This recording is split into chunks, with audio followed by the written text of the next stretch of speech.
Reflexiones sobre la evolución del conflicto en Irlanda del Norte. Ministerio de Defensa, Reino de España.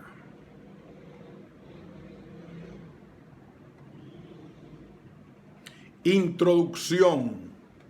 La evolución del conflicto de Irlanda del Norte como objeto de reflexión ofrece perspectivas múltiples de los acontecimientos que se han desarrollado a lo largo de los más de 100 años, tiempo en cuyo centro está el siglo XX, con todas las circunstancias históricas que han ejercido una influencia notable sobre las condiciones políticas, económicas y sociales con las cuales tuvieron que vivir los protagonistas del conflicto británico-irlandés. La Primera Guerra Mundial y la Segunda Guerra Mundial, el proceso de descolonización y la Guerra Fría, así como los acontecimientos ocurridos durante la última década del siglo, con la desaparición de la Unión de Repúblicas Socialistas Soviéticas y la reunificación alemana. Son sucesos relevantes que han ejercido una poderosa influencia en el proceso conflictivo norirlandés. Ya en este siglo, los conflictos originados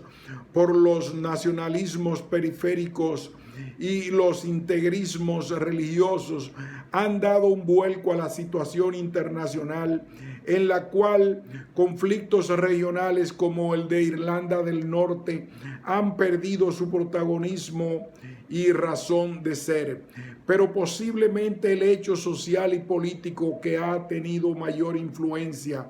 en el desarrollo del conflicto norirlandés ha sido el proceso de Unión Europea, que con sus diversos tratados ha hecho desaparecer barreras, límites y diferencias entre las naciones que conforman Europa. Partimos de este enfoque sociológico del conflicto tal que nos permita abordar los aspectos políticos, económicos, jurídicos y estratégicos de los estados involucrados, así como las acciones armadas de los grupos irlandeses y británicos que apoyaban a los partidos políticos enfrentados en Irlanda del Norte. Pensamos que una reflexión múltiple sobre este conflicto debería centrar su enfoque sobre aspectos de interés general y también sobre aquellos temas específicos que se consideran de mayor relevancia para obtener unas conclusiones prácticas que ofrezcan a los estudiosos del conflicto un modelo de análisis entre los muchos que existen. Con este fin, el grupo de trabajo ha distribuido sus reflexiones prácticas sobre los siguientes temas. El señor González Cusack ha hecho unas consideraciones acerca de la influencia de la aplicación del sistema jurídico de Gran Bretaña ha ejercido sobre la evolución del conflicto. El señor Muñoz presenta la sucesión de actuaciones de los principales grupos violentos en el conflicto, con observaciones prácticas sobre las distintas acciones armadas. Por su parte, el señor Fuente Taja hace un análisis de documento que hizo posible la solución del conflicto, mientras que el señor Galbache ha abordado un estudio de conflicto sobre el punto de vista de ambos estados y sus particulares apoyos. Estos dos vocales han elaborado conjuntamente los antecedentes del conflicto. Finalmente, el señor Parente ha rematado el trabajo con unas conclusiones basadas en las aportaciones expuestas por los miembros del grupo de trabajo. A primera vista destaca en la observación sociológica del conflicto el proceso de cómo una sociedad dividida, la norirlandesa, al cabo del tiempo, después de casi un siglo y tras una larga y dura lucha entre católicos y protestantes, ha tenido que adaptarse a las realidades geopolíticas de los nuevos tiempos del siglo XXI hasta alcanzar un acuerdo político que le sirviera para vivir en paz y compartir el poder con sus contrincantes, a quienes durante tanto tiempo había tratado de eliminar. Esta situación deja un clima de incertidumbre entre la población, de quienes están experimentando las vivencias de una paz política que no siempre lleva aparejada la paz social. El actual escenario sociopolítico norirlandés ofrece así numerosos temas de reflexión sobre un proceso de conflicto civil que ha evolucionado desde el enfrentamiento de máxima violencia hasta desembocar mediante un acuerdo entre las partes beligerantes en una situación de paz política no bien comprendida y aceptada por todos los ciudadanos norirlandeses. Gonzalo Parente Rodríguez, coronel de Infantería de Marina, retirado, doctor de Ciencias Políticas y Sociología. Antecedentes del conflicto de Irlanda del Norte.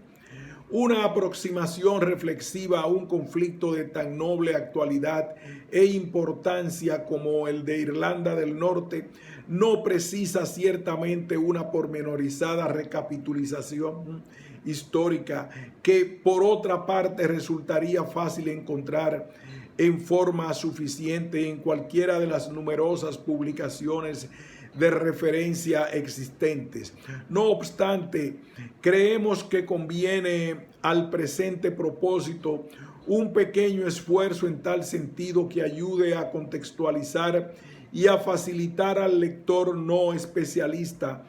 el acceso al marco de referencia en el que el actual proceso de pacificación se inscribe y en el que se deben hallar las claves remotas y desde luego las más próximas, capaces de abrir paso al conocimiento de sus elementos causales a aquellos otros que han condicionado su largo desarrollo en el tiempo, determinando la evolución de sus formas y manifestaciones, y en definitiva a establecer los rasgos y perfiles que definen su naturaleza y su situación actual. Irlanda es un país de muy antigua cultura y tradición cuya división actual es producto de la colonización anglo-escocesa. Antes de todo, los celtas gaélicos que invadieron la isla en el siglo IV a.C.,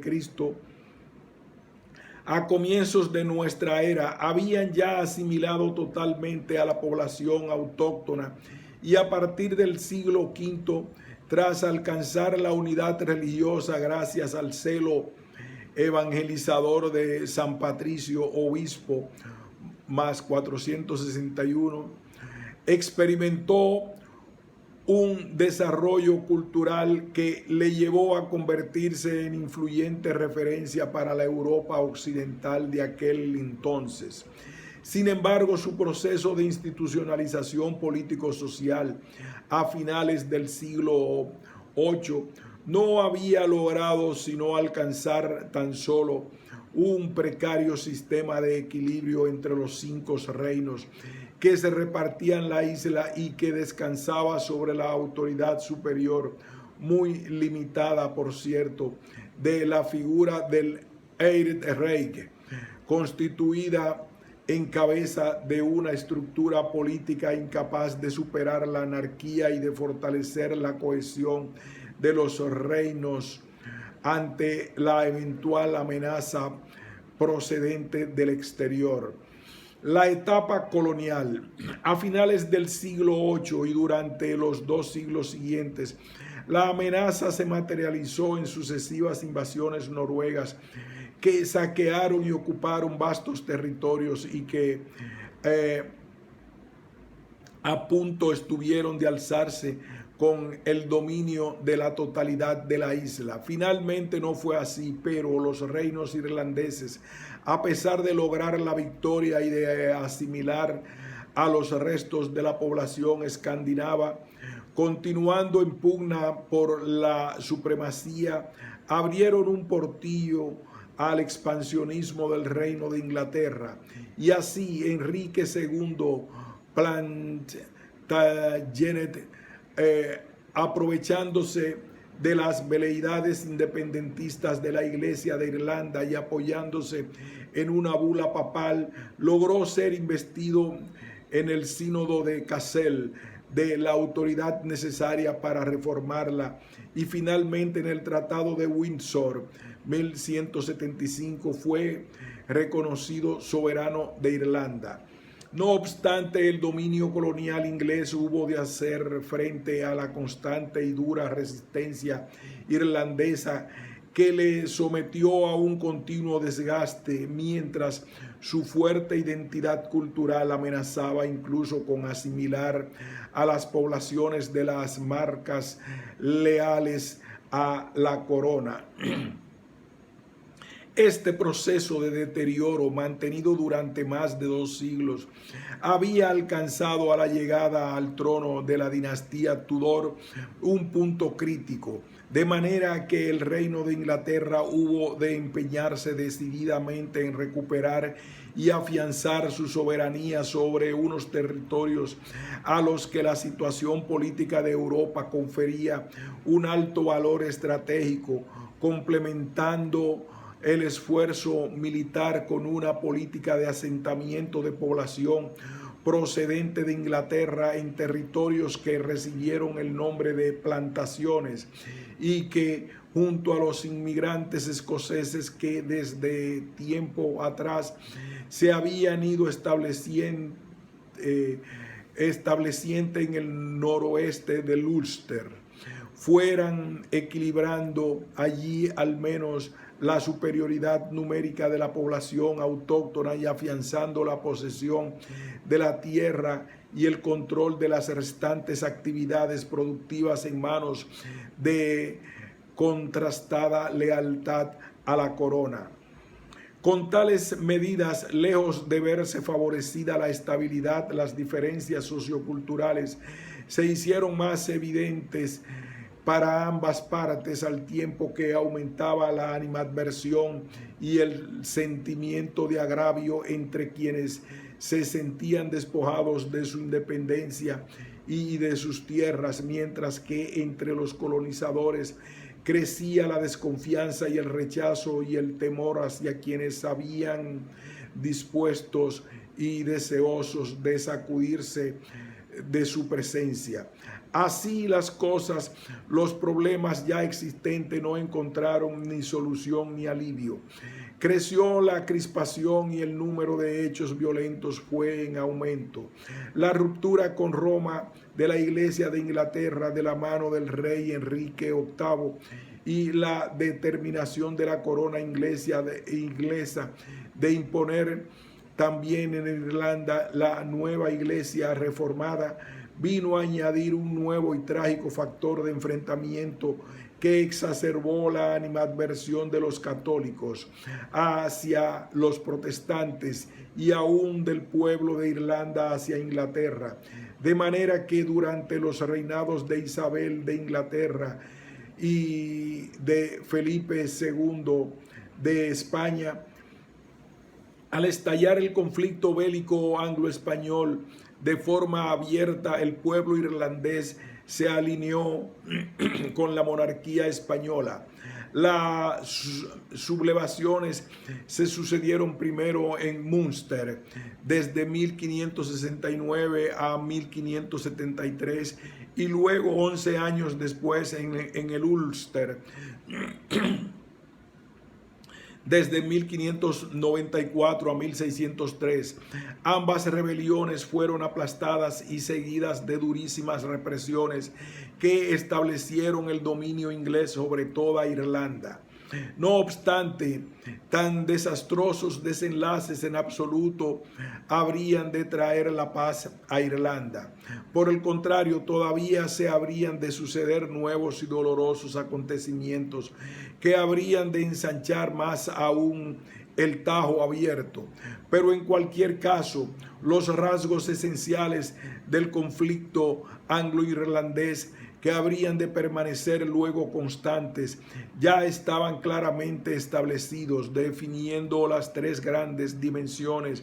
en que la confrontación se proyectaba: la nacional, la sociocultural y la religiosa. Luego llegaría la Revolución Republicana de Oliveiro Cromwell, quien, nombrado al efecto gobernador de Irlanda por el Parlamento inglés, sofocaría la rebelión irlandesa de 1649-1652 y 38 años después, en el año 1690, algo análogo habría de ocurrir cuando el depuesto rey Jacob II cayó definitivamente derrotado en Irlanda a manos de Guillermo de Orange, que le sucedería en el trono. En ambos casos, los irlandeses tomaron partido por los depuestos monarcas católicos de la dinastía Estuardo, y en ambas ocasiones las derrotas fueron seguidas de exterminios y saqueos de nuevas y sucesivas plantaciones de colonos procedentes de la metrópoli y de la promulgación de un conjunto de leyes civiles y penales cuya aplicación redujo a la mayoritaria población autóctona a la pobreza y a la marginalidad. Esta durísima situación se mantuvo hasta el año 1782, en que tal legislación fue abolida por el gobierno británico a instancias de los colonos ingleses y escoceses protestantes, quienes, viendo la situación de postración económica del país tan contraria a sus propios intereses y constatando qué punto habían contribuido a ello tales leyes, se declararon abiertamente partidarios de una liberación progresiva e incluso de un régimen de cierta autonomía para Irlanda que le permitiera incorporarse a los tiempos de bonanza de que disfrutaba Inglaterra gracias a su imperio colonial. Durante los años siguientes a la relativa normalidad lograda, se produjeron sustanciales mejoras económicas que recortaron distancias respecto de la metrópoli, pero los vientos revolucionarios que procedentes de Francia muy pronto se dejarían sentir en suelo irlandés pondrían un estado de alerta a la corona, temerosa de verse afectada por la infección revolucionaria precisamente por el flanco irlandés. Y no le faltaba razón, pues el nacimiento de las corrientes nacionalistas europeas estaba en puertas, y justamente Irlanda, sometida a tan largo y duro periodo colonial, sería uno de los primeros lugares en que un nuevo nacionalismo arraigara. El nacimiento del nacionalismo irlandés. El concepto y uso del término nacionalismo proviene de la Revolución Francesa, que identificó a la nación con su sujeto político. Se trata pues de un concepto político de nación que la entiende como la entidad social constituida y unificada en virtud de un proyecto político que se afirmaba contra los políticamente diferentes, no contra los culturalmente diversos. Una nación pues fundada básicamente en los derechos primordiales del hombre que la propia revolución proclama y que tras la revolución por ella protagonizada venía a establecer un nuevo orden político y social que habría de liberar a los pueblos de todas las latitudes, transformando a los antiguos súbditos en ciudadanos. Pero las invasiones napoleónicas despertaron el fervor patriótico de los pueblos sojuzgados, suscitando en ellos el rechazo al invasor, al extranjero de distinta tradición y cultura, un invasor que pretendía en definitiva imponer su identidad a la propia de los países invadidos. Esto traería como lógica consecuencia el nacimiento y desarrollo de un fervoroso turbión de sentimientos en torno a la identidad nacional herida que, impregnando nuevos ideales, acabaría cristalizando en una también nueva ideología, la ideología nacionalista, cultural e identitaria. Siguiendo a Cruz Prados, 3 serían los factores cuya conjunción daría a luz a este nacionalismo, un objetivo político que motiva la acción, el rechazo a la imposición extranjera, un nuevo clima cultural, el romanticismo que le proporciona su estética y sensibilidad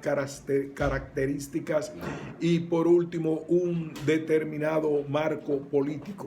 La nación como titular de la soberanía y el Estado moderno, defensor y garante de sus intereses. En resumen, el nacionalismo cultural e identitario al que hemos aludido y que es fruto de concebir mediante las mismas categorías políticas revolucionarias la reacción patriótica antifrancesa animada por el nuevo espíritu romántico. Así se habría ido desarrollando el sentimiento y la ideología nacionalista que habría de llegar hasta nuestros días, enfrentándose a los diferentes imperialismos reales o imaginarios en ocasiones, que irían apareciendo a lo largo de los siglos XIX y XX. Un nacionalismo cultural y cuyo paradigma se identifica con el modelo alemán inspirado en el Fichte y posterior a la caída de Prusia frente a las tropas de Napoleón en el año 1806, pero cuyo sentimiento patriótico sacralizado, exacerbado y violento ya anticipaba a Saint-Just al exclamar: hay algo terrible en el amor sagrado a la patria, es tan exclusivo como sacrificar todo interés público, sin piedad, sin temor, sin respeto por la humanidad. Lo que produce el bien general es siempre tan terrible. No hay nada que se parezca tanto a la virtud como un gran crimen. El caso de Irlanda constituye un ejemplo apropiado para ilustrar un fenómeno en cuyas sucesivas etapas la ideología del nacionalismo cultural, en el que el aspecto religioso tuvo y tiene una carga diferencial de primer orden, fue predominante, sin perjuicio de que de forma progresiva y ya en el siglo XX se le fueran incorporando las ideas e ideales revolucionarios propios de la época. La etapa de la unión y la división de Irlanda. El influjo revolucionario procedente de Francia contribuyó sin duda a dinamizar y orientar el malestar existente en los medios rurales, inspirando la formación en el año 1791 del movimiento de los Irlandeses Unidos, que bajo el liderazgo del protestante radical Wolfe Tone muy influido por los ideales de la revolución y de la guerra de independencia de los Estados Unidos, provocarían la revuelta del año 1798, cuyo fracaso pondría fin al primer proyecto de autonomía para Irlanda, con la firma 2 años después del Acta de la Unión, por la que Irlanda pasaría a ser miembro del Reino Unido de Gran Bretaña e Irlanda. Tan solo 3 años después,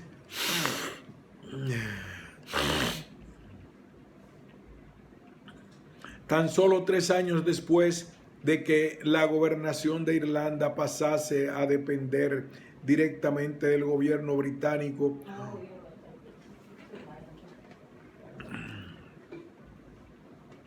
una nueva sublevación vendría a quebrar la paz tan precariamente restablecida. En el mes de julio de 1803 se produciría una verdadera recidiva de la anterior revolución, capitaneada esta vez por Robert Emmet, y luego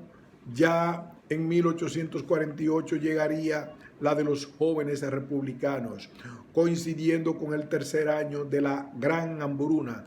que provocaría oleadas masivas de emigrantes, el progresivo abandono de las tierras de labor y la extenuación de las pequeñas explotaciones ganaderas.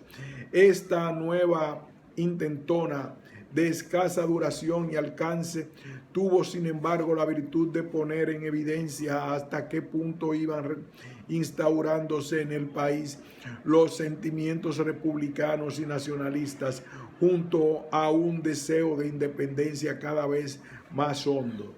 El Reino Unido tardó casi 2 décadas en tomar conciencia de la gravedad extrema de la situación económica y social de Irlanda y de hasta qué punto contribuía esta al desarrollo de asociaciones frecuentemente secretas y de organizaciones decididas al empleo de la violencia en aras de los ideales republicanos e independentistas. Y en medio de este sombrío panorama, el día de San Patricio del año 1858, en Dublín y Nueva York simultáneamente, habría de nacer la Hermandad de Republicanos Irlandeses, cuyos seguidores serían popularmente conocidos como los Fenianos, y que, al estilo de otras sociedades secretas de la época, como la de los Carbonarios italianos, se declararía partidaria del uso de la violencia política, incluida la más extrema de sus formas, el terrorismo. De manera que desde el momento mismo de su fundación, la hermandad comenzó a poner los medios y a sentar las bases de un nuevo alzamiento en este proceso. La rama norteamericana del movimiento se encargaría de procurar financiación, armamento e incluso mandos y combatientes curtidos en la guerra de secesión de Estados Unidos, 1861-1865. 9 años después, en 1867, la hermandad, a punto ya su estructura armada, desencadenaría la rebelión que, como las anteriores, sería sofocada, pero a pesar de ello, la violencia habría de continuar a lo largo de la década siguiente, en forma de oleada de atentados perpetrados preferentemente con explosivos, y que alcanzaron su momento cumbre con el cruento atentado del Parque Fénix En definitiva, aquellos años estuvieron dominados por la acción de grupos y partidarios políticos más o menos clandestinos, de los que fueron surgiendo organizaciones paramilitares que recurrieron con notable frecuencia a la práctica del terrorismo sistemático, mientras que en las zonas rurales se iba extendiendo la contestación que, capitalizada por la Liga de la Tierra, reivindicaría la reforma agraria y provocara la Land War 1880-1881, la Guerra de la Tierra, que habría de constituir un importante hito en la lucha del pueblo irlandés por la independencia. A partir del año 1880, la presión irlandesa en pro de la autonomía va en aumento, y con ella el hostigamiento armado a las tropas británicas y a la minoría protestante que, concentrada en el Ulster, se opone a cualquier relajamiento de lazos con el Reino Unido. La progresiva militarización de las fuerzas políticas de uno y otro signo continúa creciendo, sobre todo después de que fracasara por dos veces, 1886 y 1893, en el Parlamento el proyecto de autonomía para Irlanda, Home Rule, elaborado por el gobierno liberal de Gladstone. Entre tanto, continúa aumentando el número de nuevas organizaciones nacionalistas, culturales, políticas y sindicales que vienen a sumarse a las ya existentes, y entre ellas la fundación en el año 1905 del Sinn Féin merece una especial referencia, por cuanto llegaría a constituir, junto con el Ejército Republicano de Irlanda, IRA, una columna vertebral del movimiento que contribuiría decisivamente al nacimiento del Estado Libre de Irlanda, y que, después de la división de la isla, mantendrá hasta la actualidad la lucha por la reunificación, constituido en el referente principal del nacionalismo republicano de las dos Irlandas. El fundador, Arthur Griffith, en su obra La Resurrección de Hungría, publicada en el mismo año de la fundación, establecía un paralelismo entre las situaciones húngara e irlandesa en relación con las respectivas luchas por la emancipación. En consecuencia, propugnaba para su país un Estado irlandés dotado de poderes ejecutivo, legislativo y judicial propios e independientes, en el marco de una monarquía dual que, en forma de semejante al del caso de la austrohúngara, amparase de una parte a Irlanda y de otra al resto del Reino Unido. Con ese objetivo, pues, el Sinn Féin exigía la derogación del Acta de la Unión y la retirada, por tanto, de los diputados irlandeses del Parlamento británico, para constituir con ello y con los representantes de los diferentes condados el que denominaba el Consejo de los 300. Entre los años 1912 y 1914, el clima de crispación y de enfrentamiento era otra vez extremadamente grave. El gobierno británico, insistiendo en su política de apaciguamiento, decidió intentar de nuevo la vía autonómica y anunció para el año 1914 la promulgación normativa al efecto. Pero estalla la Gran Guerra y la iniciativa, una vez más, se vio frustrada. Y lo que fue aún peor, el gobierno de Londres obligó a participar en ella a un numeroso contingente de la población irlandesa. Entre tanto, el Consejo Unionista del Ulster, de orientación protestante, decidió constituir una fuerza voluntaria del Ulster, brazo armado de la organización, mientras que en noviembre de 1913. La Hermandad Republicana Irlandesa acuerda crear la organización paramilitar Voluntarios Irlandeses Nacionales, mientras desde los sindicatos de transporte de Dublín se pone en marcha la organización Armada Ciudadanos Armados Irlandeses. La espiral de violencia se agudiza y se ven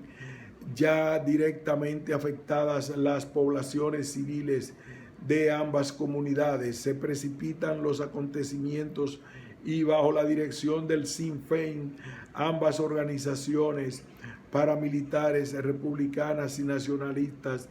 provocan la revuelta del lunes de Pascua del año 1916. La rebelión, que contó con el apoyo de Alemania, fue literalmente aplastada y seguida de la ejecución de la mayoría de sus responsables. Pero la dureza extrema de la represión, que provocó un extraordinario eco internacional, convirtió este hecho en inolvidable efeméride de la lucha del nacionalismo irlandés. La confrontación bélica ya no cesaría. A partir de las organizaciones ya citadas, se organizaría el IRA, que emprendería una larga guerra de guerrillas en la que las acciones terroristas estuvieron presentes hasta la firma del acuerdo anglo-irlandés del 6 de diciembre de 1921, que restablecería el Estado libre de Irlanda, no sin que antes estuviera que aceptar la continuación de la soberanía británica en 6 de los condados del Ulster, que bajo la denominación de Irlanda del Norte. La aceptación de tal hecho fue percibido como una claudicación, cuando no como una traición, por los sectores más radicales del movimiento republicano, que, no estando dispuestos a renunciar a la unidad de su patria, reaccionaron violentamente y provocan el estallido de la guerra civil de los años 1923 y 1924, en la que el terror continuó presente. Tampoco desaparecería el terrorismo al finalizar la guerra civil. Por el contrario, tras la derrota del sector irregular del IRA en la contienda, la violencia republicana volvió a brotar en los prolegómenos de la Segunda Guerra Mundial, 1939-1940, con ataques en el Ulster e incluso en Inglaterra, y después de ella, a partir de que en 1950 el Consejo de Guerra del IRA señalara a Inglaterra como su único enemigo y reabriera las hostilidades en el Ulster y a lo largo de su frontera con la República de Irlanda. La campaña fronteriza dio comienzo en diciembre de 1956 mediante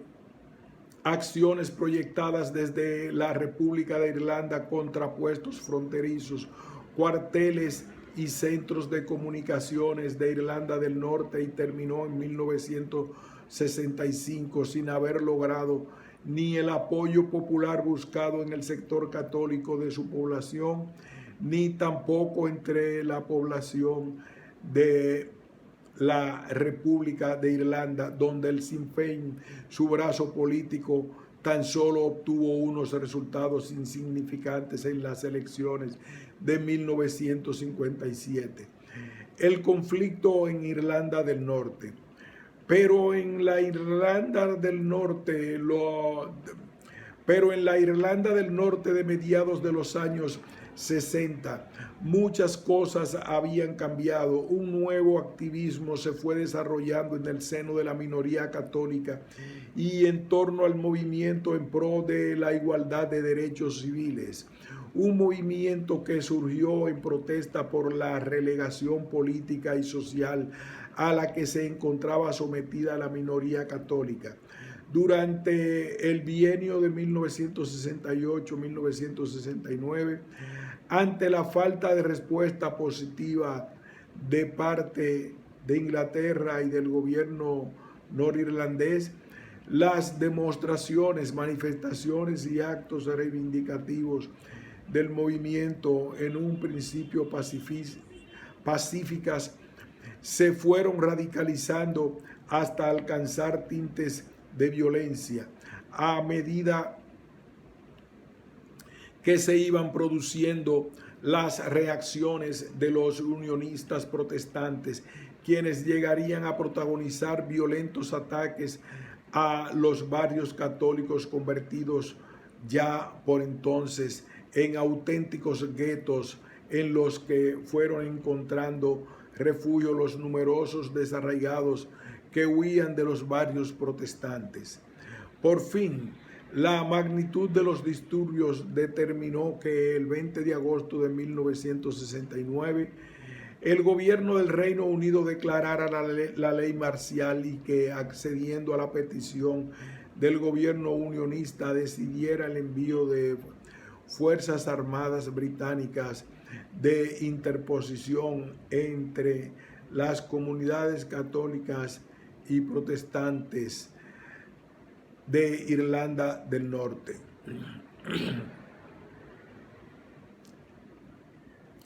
Entre tanto, en el ámbito del nacionalismo irlandés, los cambios habían sido también muy importantes. El Sinn Féin y el IRA habían sufrido profundas influencias marxistas del comunismo europeo propio de la etapa de la Guerra Fría y en relación con la estrategia de seguir para la liberación de los condados de Ulster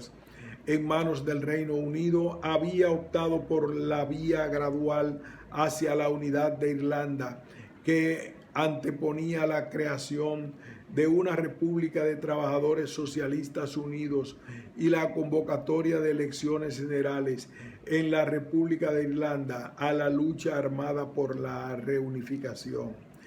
Esta estrategia, que sería formalmente aprobada por el Consejo del IRA en el otoño de 1969, determinó la ruptura con la organización y así, frente a un sector oficialista, el sector más tradicional, se separó para constituir en octubre del mismo año el PIRA, Ejército Provisional de la República de Irlanda, más conocido a partir de entonces por el PIRA, que en el convulso escenario de estos años fue ganándose el apoyo de los sectores católicos de Irlanda del Norte a su oposición prioritaria por la lucha armada contra la ocupación británica, desengañados por el que consideraron ineficaz pacifismo del movimiento católico por los derechos civiles. De esta manera, a mediados del año 1970, desde unas pocas decenas de militantes, el PIRA consiguió ganar neta ventaja sobre los oficialistas en financiación, en armas y, lo que era más importante, en poder de convocatoria en el seno de la comunidad católica de Irlanda del Norte. En los provisionales se alineaban jóvenes que, menos ideologizados políticamente, anteponían el ideal de una Irlanda unida a cualquiera otro, aunque muchos de ellos también aspirasen a una república democrática y socialista, una vez lograda la reunificación. De cualquier manera, a raíz de la escisión, un portavoz de los provisionales dejaba esto claro de forma meridiana: somos republicanos tradicionales que luchan por su pueblo. Cuando éste sea libre, podrá decidir la clase de gobierno que desea. Sin embargo, los comunistas de Dublín quieren que el pueblo trague a la fuerza una república obrera creada de antemano. El IRA oficial El IRA oficial tampoco abandonó la violencia hasta mayo de 1972, pero cuando lo hizo así sufrió una nueva escisión en diciembre de 1974, esta vez la de su sector más radical, que se constituiría en el Ejército Nacional de Liberación de Irlanda, INLA, grupo armado aún más extremista que los provisionales y que asumía la doctrina del marxismo antiimperialista y la estrategia en espiral del trinomio provocación, reacción, represión, sin prácticas, sin represión, sin prácticas ni limitaciones. A partir del año 1974 la violencia comenzó a disminuir y en enero de 1975 los provisionales declararon una tregua unilateral que empleó en reorganizarse para reiniciar su lucha poco después en mejores condiciones de seguridad y optando ya a inicios de los años 80 por el ataque prioritario a objetivos económicos de los unionistas y en segundo término por una campaña de atentados en Inglaterra. Desde entonces se sucedieron los atentados en diciembre de 1983, bomba en los almacenes Harrods de Londres. En octubre de 1984, tentativa de asesinato de Margaret Thatcher. En el mismo año, en el siguiente, una oleada de atentados con explosivos que sembró el terror en la City de Londres y afectó también a numerosos cuarteles y centros militares del ejército británico en el Ulster. No obstante, desde comienzos de los años 70,